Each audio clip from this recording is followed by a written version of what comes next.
All weekend, the narrative had been set. McLaren, with the fastest car, held the advantage. Lando Norris, leading the championship by 12 points, had topped the practice sessions. The script for the 2025 Abu Dhabi Grand Prix seemed written, a McLaren front-row lockout allowing them to control the race and cruise to a historic first driver's title since 2008.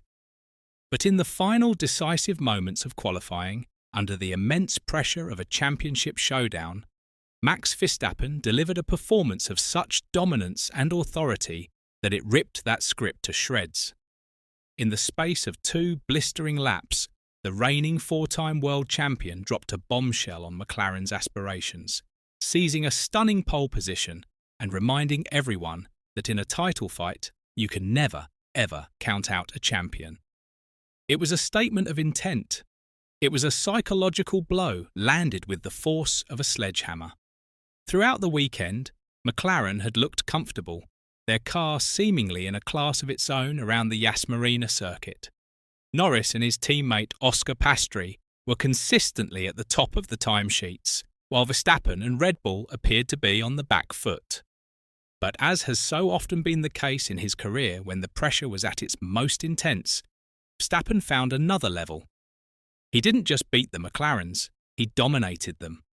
His final margin of 0.2 of a second was a chasm in Formula One terms, a clear and undeniable declaration of superiority when it mattered most.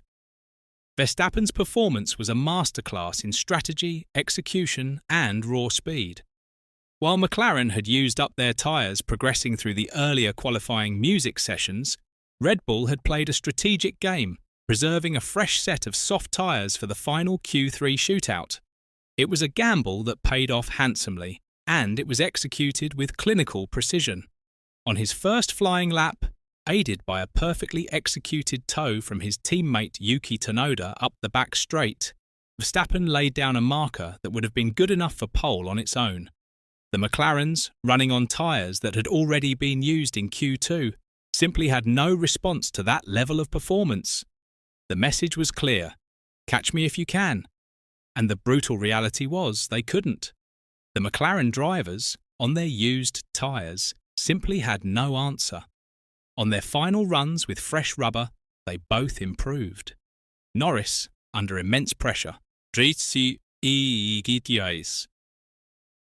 a stellar lap to leapfrog his teammate and secure a crucial front-row start. The margin between the two McLarens was a mere 0.03 of a second, with Piastri agonisingly close to splitting the front row. For the Australian, it was another moment of frustration in a season where he has often played second fiddle to his teammates' title ambitions. Verstappen, with the luxury of a banker lap already in his pocket, went even faster, finding another 0.1 of a second to cement his position at the front of the grid.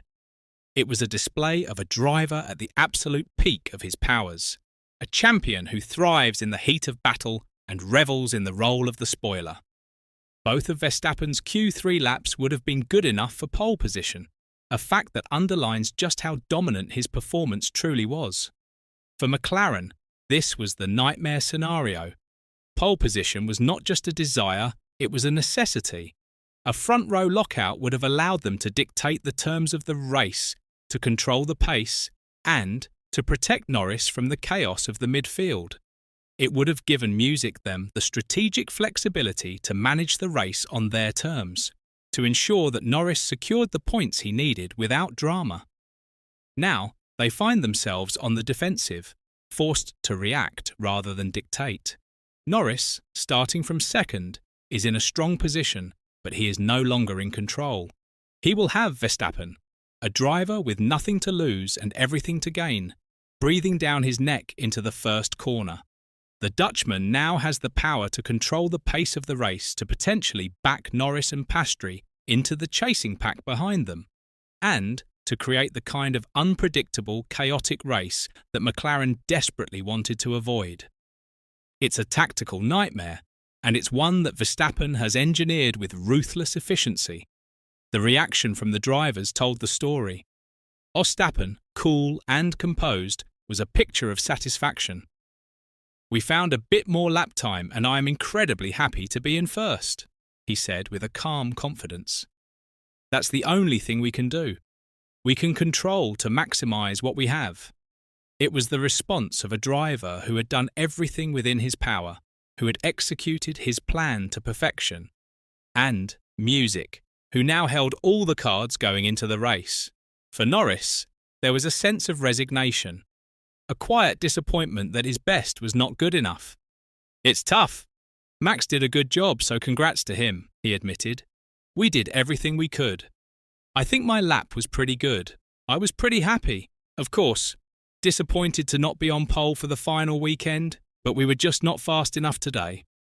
The words were gracious, but they carried the weight of a driver who knew that a golden opportunity had slipped through his fingers. The tone was measured, but beneath it, you could sense the anxiety of a man who now faces the most nerve-wracking race of his life. This qualifying result has completely reset the championship battle. The 12-point advantage that seemed like a comfortable cushion for Norris now feels perilously thin. To guarantee the title, he must finish in the top three. But with Verstappen in front and the likes of George Russell and Charles Leclerc lurking behind, that is far from a foregone conclusion. The pressure has been ramped up to an almost unbearable level. Every decision, every pit stop, every on-track battle will be fraught with danger. The margin for error is now 0. One mistake, one moment of hesitation, and the dream of a first world title could evaporate in an instant. For Verstappen, the mathematics are simple. Win the race and hope Norris finishes fourth or lower. It's a long shot, but it's a shot that is now very much alive, and it's a shot that he has given himself by delivering when McLaren expected him to falter. Verstappen's pole position is a testament to the champion's mindset. It's a reminder that in Formula One, it's not just about having the fastest car, it's about delivering when it counts. It's about having the mental fortitude to execute under pressure, to find that extra tenth when everything is on the line. While McLaren may have had the faster car on paper, Verstappen had the champion's edge. He has been in this position before. He knows what it takes to win a world title, and he knows how to play the game. This season has been a masterclass in resilience from the Dutchman. He has clawed back a deficit that at one point seemed insurmountable, winning races when he needed to, and capitalising on every McLaren mistake. Now, with one final roll of the dice, he has put himself in the best possible position to complete one of the greatest comebacks in Formula One history. It's a performance that has sent a shiver down the spine of everyone at McLaren, and it's a performance that has set up a finale for the ages. The final race of the 2025 season was already set to be a thriller, but Verstappen's qualifying bombshell has elevated it to another level. The stage is set for an epic showdown, a battle of wits, skill and nerve between a young pretender desperate to claim his first crown and a reigning champion determined to prove that he is still the king. The script has been torn up, and a new one is being written in real time. And as the lights go out in Abu Dhabi, the only certainty is that we are in for a race that will be remembered for years to come.